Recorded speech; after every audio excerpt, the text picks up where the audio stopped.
সাবেক প্রধানমন্ত্রী আমাদেরকে ললিপপ দিয়েছে, পুরা পার্টি আমাদের বিহারীদেরকে ললিপপ দেখিয়েছে, কিন্তু কেউ আমাদের কাজ করে নাই। কেউ তো আমাদের মাননীয় এখন প্রধানমন্ত্রী তারেক রহমান সাহেবকে বিশেষভাবে অনুরোধ করছি কি ভাই আল্লাহর ওয়াস্তে আমাদের এই বিহারি কুস্তিগীরদেরকে বাঁচান।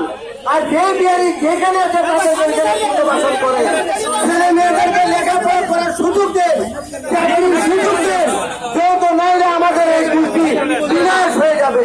আল্লাহর ওয়াস্তে আপনি আমাদেরকে বাঁচান, বাঁচান, বাঁচান। আসসালামু আলাইকুম।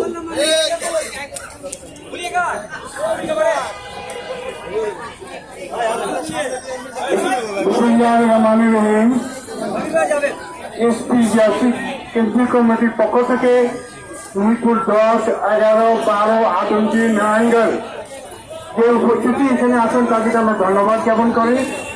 পাশাপাশি মাননীয় প্রধানমন্ত্রীর কাছে আমাদের আকুল আবেদন, আমরা কিন্তু আপনাদের যে সারা বাংলাদেশে বসবাস করছি আজকে থেকে নয়,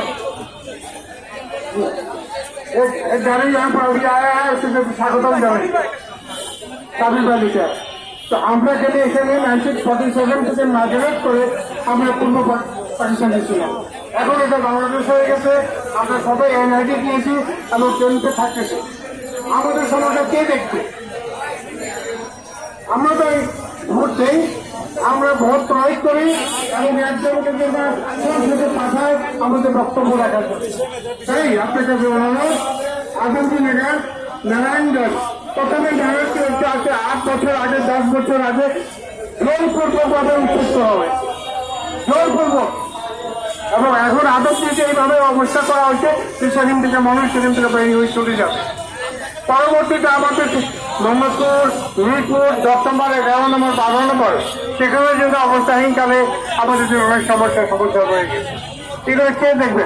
তাই আকুল আবেদন মাননীয় প্রধানমন্ত্রীর কাছে যে আপনি সরজমিনে তদন্ত করে দেখেন কোথায় কি আছে না আছে এবং যেটা উপযুক্ত এবং বিষয় হবে সেটা আপনি অবশ্যই করবেন।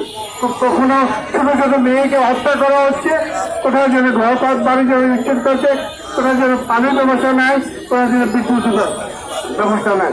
তাই আজকে যদি এই মানববন্ধ কর্মসূচিতে আমরা অংশগ্রহণ করেছি এবং আমরা বাংলাদেশ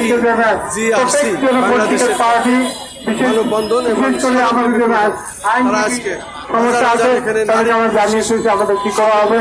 আমরা কিন্তু এখানে অনেক দুঃখ